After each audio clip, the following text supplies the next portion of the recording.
the African king who built a nation from nothing ***. Have you ever wondered how one man could save an entire nation when everything around him was falling apart? Imagine waking up to find your village burned, your livestock stolen, and your family forced to flee into an unknown land. Across southern Africa in the early 19th century, this nightmare became reality for thousands of people. Powerful kingdoms were rising. Rival chiefs fought for land and cattle. Entire communities disappeared almost overnight. But in the middle of this chaos, one leader chose a different path. Instead of ruling through fear alone, he united strangers, welcomed refugees, forgave former enemies, and built one of Africa's strongest kingdoms from almost nothing. His name was Moshoeshoe I. Today, he is remembered as the founder of Lesotho, a king whose wisdom protected his people against impossible odds. Yet outside southern Africa, very few people know his incredible story. How did one young chief transform frightened survivors into a united nation? How did a mountain fortress become one of Africa's greatest symbols of freedom? And why do many historians believe that without Moshoeshoe I, the country of Lesotho might never have existed? Stay with us until the end, because the final chapter of his life reveals a decision that changed the future of an entire nation forever. This is the true story of the African king who built a nation from nothing. Long before the Kingdom of Lesotho appeared on any map, the mountains of southern Africa were home to many Sotho-speaking communities. These people raised cattle, farmed fertile valleys, and lived under local chiefs. Life was not perfect, but families built their futures around traditions that had lasted for generations. Then everything changed. The early 19th century brought one of the most violent periods in southern African history. Competition for resources, political struggles, and expanding kingdoms created years of conflict that forced thousands of people to flee their homes. Villages were destroyed, families became separated, and entire communities searched desperately for safety.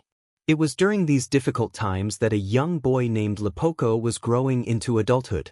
Born around 1786, he was the son of Chief Mokachane of the Bekwina people. From an early age, Lepoko was different.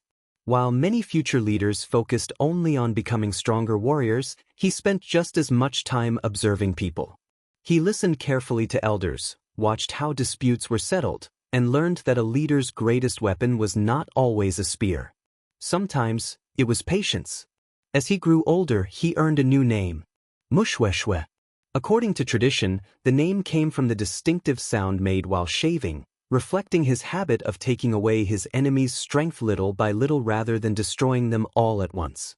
It became the perfect symbol of the kind of ruler he would become. Unlike many kings remembered only for great battles, Moshoeshoe understood something extraordinary. Winning a war could give you land, but winning people's trust could build a nation. As violence spread across southern Africa, frightened families began searching for anyone who could protect them. Many leaders turned outsiders away. Moshoeshoe did the opposite. If refugees arrived hungry, he gave them food. If they had lost their cattle, he helped them rebuild. If they had once been his enemies, he often welcomed them anyway. Every family that found safety under his protection became another piece of something much larger than a tribe. They became part of a growing nation. His followers came from different backgrounds, spoke different local traditions, and had once fought on opposite sides. Yet under Moshoeshoe's leadership, they found something they had not known for years.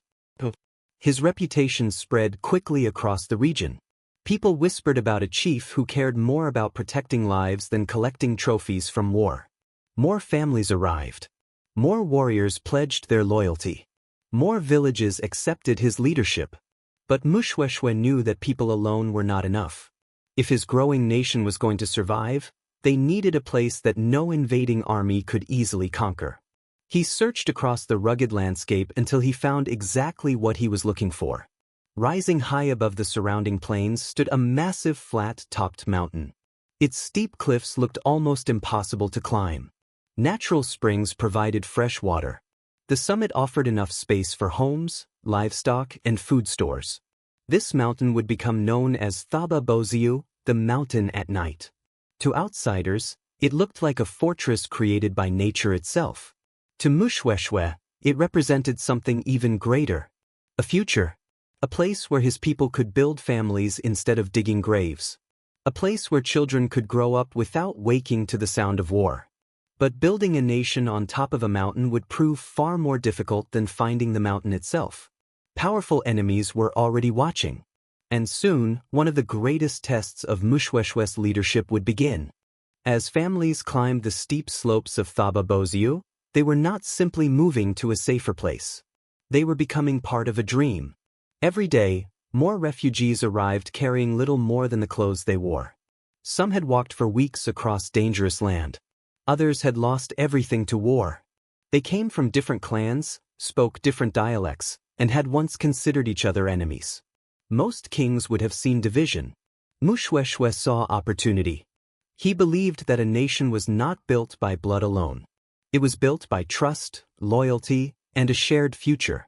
Instead of forcing people to abandon their traditions, he welcomed them into a larger community. Families received land to farm. Cattle were shared with those who had lost everything. Skilled blacksmiths, farmers, hunters, and warriors all found an important place in the growing kingdom. Little by little, the mountain came alive. Homes appeared across the plateau. Fields were carefully cultivated. Livestock multiplied. Children laughed where fear had once ruled.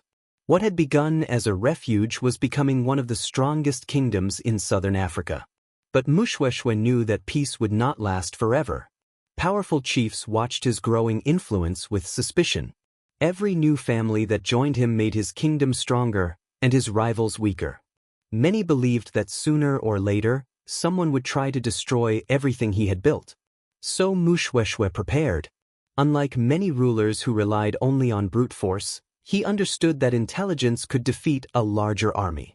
He trained disciplined warriors who knew every path leading up the mountain. Narrow trails became deadly choke points where only a few attackers could advance at a time. Lookouts watched the surrounding valleys day and night, giving early warning whenever enemies approached. Nature became his greatest ally. The towering cliffs of Thaba Bosiu protected the kingdom better than any stone wall could. Enemy warriors often arrived expecting a quick victory. Instead, they found themselves exhausted before the battle had even begun.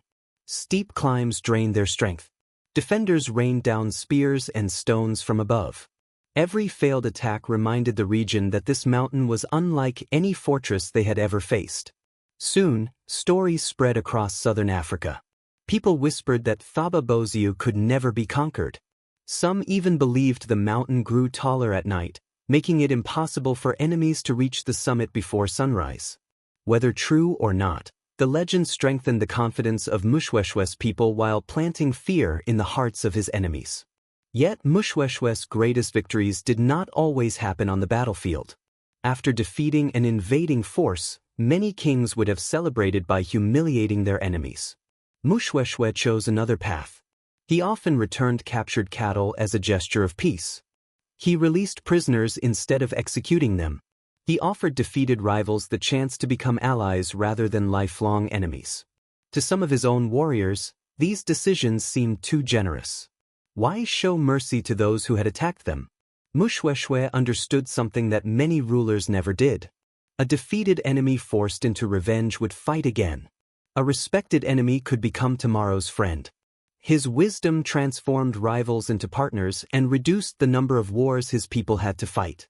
This rare combination of strength and compassion earned him respect far beyond his own kingdom. Chiefs who once doubted him began seeking his advice. Communities that feared extinction placed themselves under his protection. His influence continued to grow with every passing year. But as his kingdom became stronger, new dangers appeared on the horizon. European settlers were moving deeper into southern Africa. Their arrival brought new opportunities for trade, but it also created fierce competition over land and resources. The pressure on Moshoeshoe's kingdom increased dramatically. Some leaders answered these challenges with endless warfare.